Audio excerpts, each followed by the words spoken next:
क्या आप अप्सरा उर्वशी और ऋषि विभांडक की कहानी जानते हैं?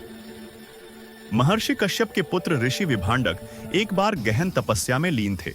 उनकी तपस्या इतनी प्रभावशाली और शक्तिशाली थी कि स्वर्ग के देवता चिंतित हो उठे। देवराज इंद्र को भय हुआ कि यदि ऋषि विभांडक अपनी तपस्या में सफल हो गए तो उनका स्वर्ग का सिंहासन खतरे में पड़ सकता है। इंद्र ने इस समस्या का समाधान ढूंढने के लिए स्वर्ग की सबसे सुंदर और मोहक अप्सरा उर्वशी को धरती पर भेजा।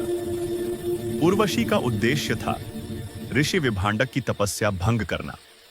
उर्वशी पृथ्वी पर आई और अपनी अदाओं, सुंदरता और मोहिनी रूप से ऋषि विभांडक को मोहित कर लिया। ऋषि विभांडक उसके प्रेम में पड़ गए। दोनों के बीच सहवास हुआ और कुछ समय बाद एक पुत्र का जन्म हुआ। वही बालक आगे चलकर महान ऋषि ऋष्यशृंग के नाम से प्रसिद्ध हुआ। पुत्र के जन्म के बाद उर्वशी बिना कुछ बताए स्वर्ग लौट गई।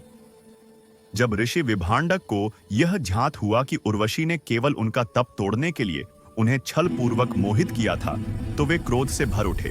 इस धोखे के कारण उन्होंने संपूर्ण नारी जाति से घृणा करना शुरू कर दिया। उन्होंने यह संकल्प लिया कि वह किसी भी स्त्री के संपर्क में नहीं आएंगे। ऋषि विभांडक अपने पुत्र को लेकर गहरे जंगल में चले गए और वहीं उसका पालन पोषण किया। उन्होंने अपने पुत्र ऋष्यशृंग पर किसी भी स्त्री की छाया तक नहीं पड़ने दी। परिणाम स्वरूप ऋष्यशृंग ने युवावस्था तक किसी भी स्त्री का दर्शन तक नहीं किया।